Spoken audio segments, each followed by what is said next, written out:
We're excited to be back. We've had now a chance for the rookies to go through the first phase of this training camp, and that's lifting and conditioning with a walkthrough. And then they were able to start today with their padded shirts and helmet practice, and that went well. Again, numbers are minimal for how many rookies we have. So, but we were able to get some work done with them, which is great. I mean, for not having the time that we had before, to have it now is perfect. So, and then the veterans are continuing to lift. They've got about 4 more days of that program and conditioning. So, and then they'll be back up and going through this same process with that the rookies are with the padded shirts, and we'll kind of mesh them together at that point, and everybody will work together. So the rookies went this morning separate from the veterans. So they had a little bit earlier practice than what the veterans did. Anyways, all's gone well. Damian Williams, I think we're all aware of that. We haven't met since then, but most of all, we wish his mother the best, and she has suffered right now, and for Damon to take the time to be with her, I think that kind of explains it right there. So we're all with him as he works through that, and I think that kind of catches us up transaction wise where we're at. So anyways, with that, time's yours. Let's go to Adam Teicher. Go ahead, Adam. Hey, Andy, how you doing? I'm doing good, Adam. Thank you. Good. Andy, do you have any plans to quarantine Pat or Chad Henne or Matt Moore, or any of your quarterbacks? And if so, what's that going to look like?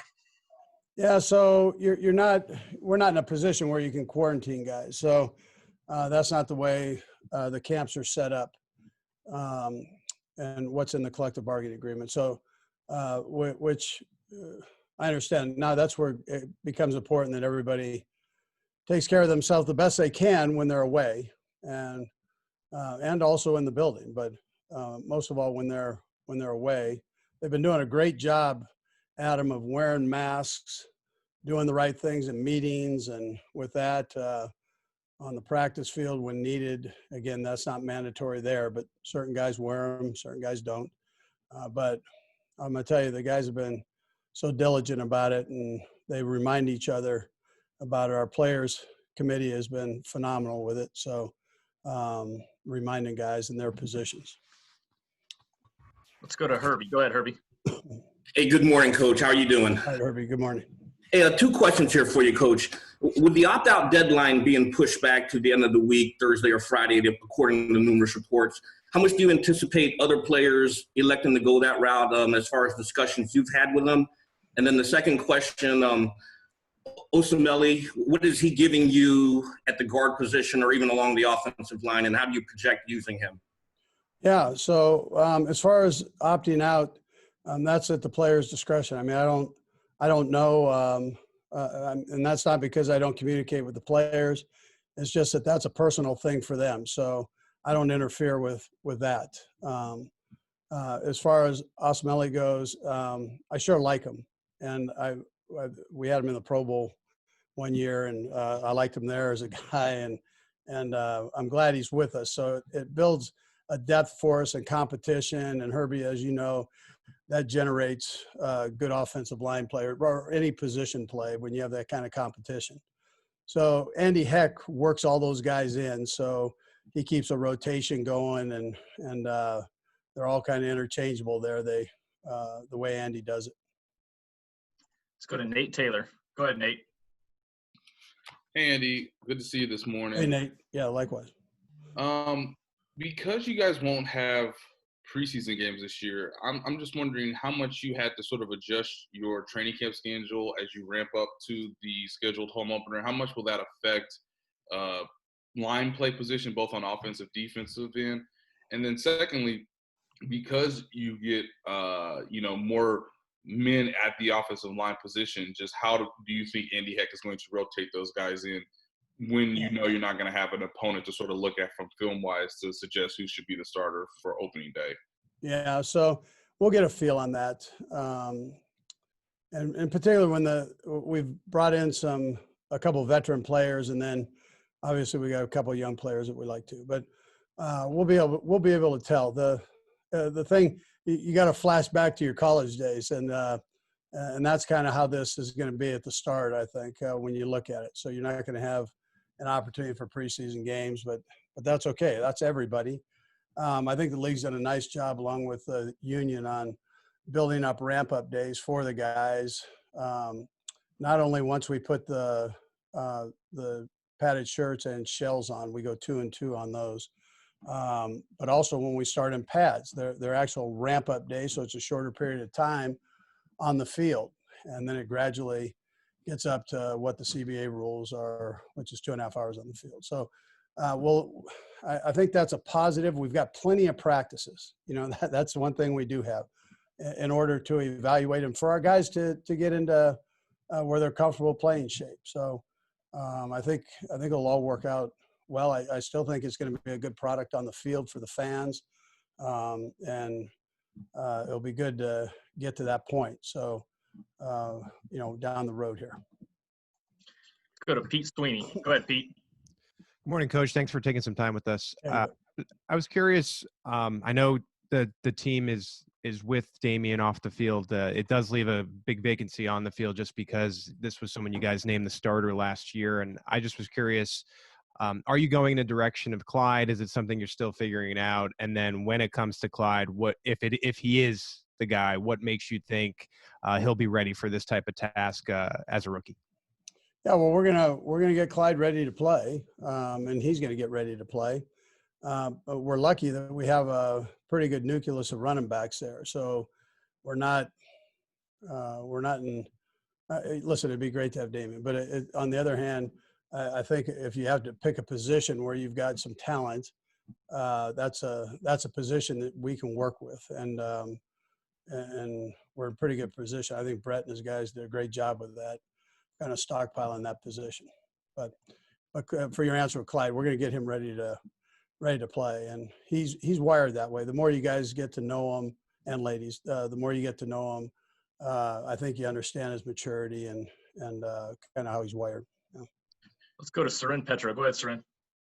Coach, thank you for the time today. I'm curious, what's your reaction when you see what's going on with Major League Baseball, how they're really struggling? And are there ongoing conversations that you're having? I know how much you were a part of trying to get everything set up to be as safe as possible, but do you look at it? Are you talking about flying in, flying out day of games to minimize where you're going? And is there baseball seems to be now looking at shifting to a bubble for their postseason? What kind of bubble talk, if you could tell me as well, and why you did or didn't go, and whether or not that would be a possibility for the league? Yeah, so I think baseball did a good job of they figured that something like this possibly could happen. So the way they set that up, I think they did a good job with it. Likewise, I think our league has. I mean, we're in a position where you don't want guys to get you don't want coaches to get this, but there's a chance that happens, and then you've got to adjust and you've got to move. As far as the bubble at the end for the playoffs, I can't answer that. I think, we just see how things are going, and the league will. I mean, I'm not going to do this, but the league will monitor that as we go. But I think baseball kind of built into theirs, anticipating something like this possibly could happen, and then be flexible with it. Let's go to Sam Mellinger. Go ahead, Sam. Hey, Andy, thanks for the time.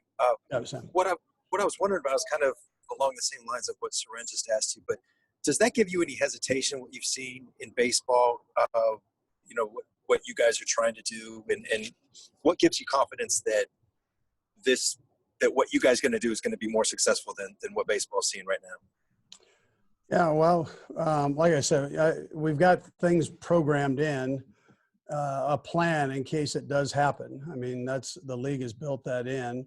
We tried to do the same thing with the roster, but this is, Rick said it initially. This is there's an unknown, right? We don't, you can't see this thing, and And so, and you don't know who it's going to affect, but we've all got to stay flexible with it.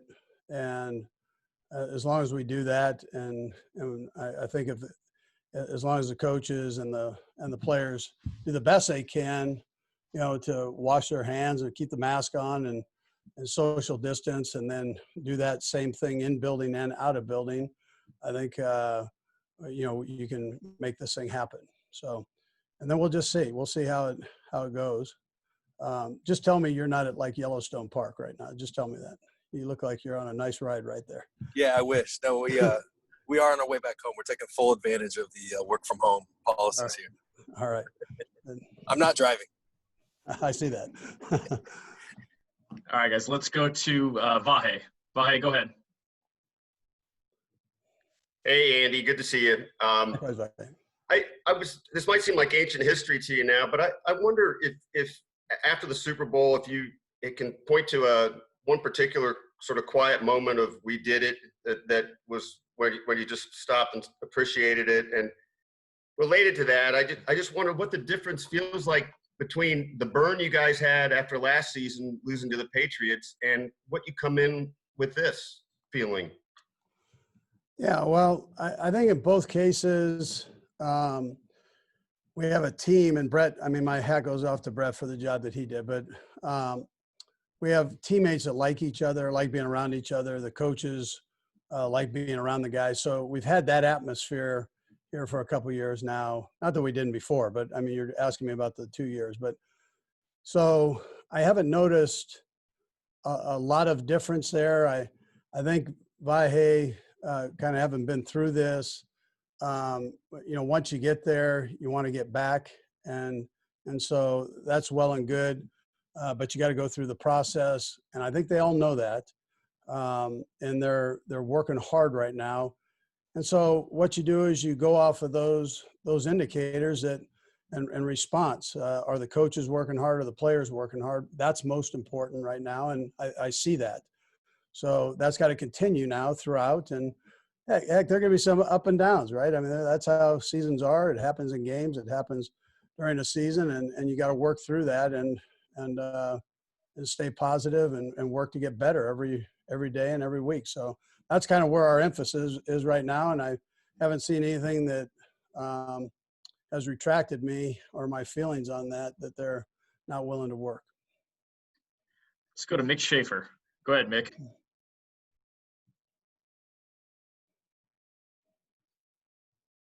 There you go, Mick.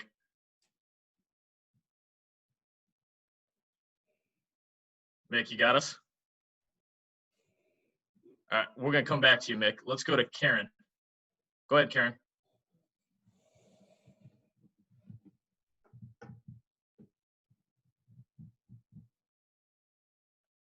All right. Hi, Coach. How you doing, Karen?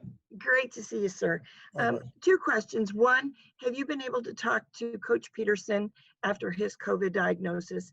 And the other thing is just when you do start preparing for contact, besides breathing on each other on the line, there's sweat, there's blood, what kinds of things are a step up in protection that we can expect to see once the season gets going and there's contact there?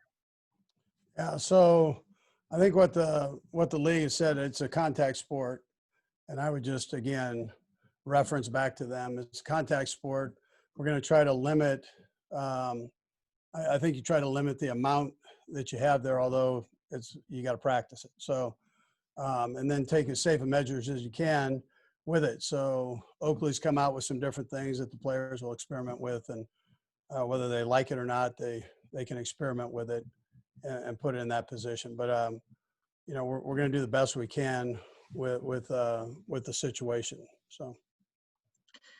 All right, guys, we've got time for a few more here. We're going to go Harold, Matt Derrick, and then Matt McMullen. Go ahead, Harold.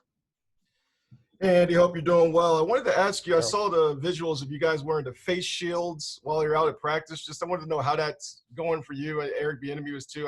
We just see the images. It seems a little goofy at first to see, but how's that working out for you? And also, if there's anything that DeAndre Washington told you about Patrick Mahomes that you didn't know in your time that you spent with him.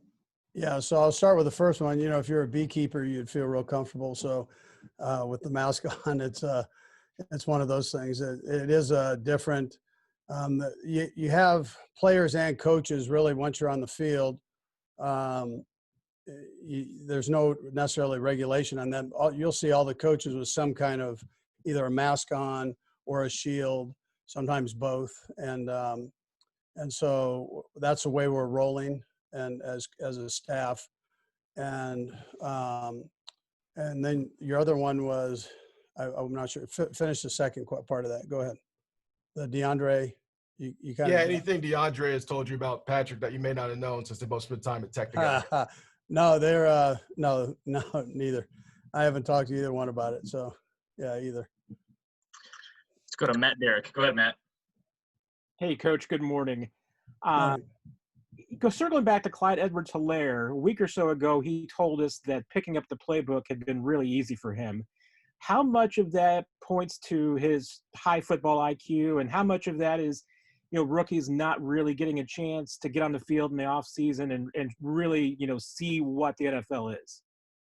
Yeah, so I think the virtual party took it serious and studied. And then he's a sharp kid. I mean, he's been blessed upstairs there. So he picks things up fairly easy. Now we'll overload him here once the veterans get in. I mean, that's just how it goes. And we'll see how he does. I wouldn't expect anything different than what I've seen now. He's a proud kid that wants to make it right and is willing to work to do it. So he on and off the field, which is important. Let's go to Matt McMullen for our final one. Hey, Coach. It's obviously been a very unique offseason, obviously, with working with these guys virtually. But as a coach, you finally get to work with these guys in the building one-on-one. Just how excited are you as a coach to be able to finally do that? Yeah, so it's great to have them back. I mean, I like the energy that they have. Like I said, they like being around each other, which is important.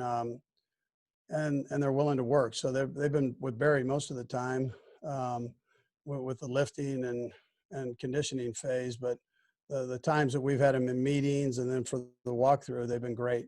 And then to have the rookies today actually be able to put a helmet on was kind of fun to watch. They moved around pretty good, even though the numbers we don't have a lot of bodies out there, but they sure worked well.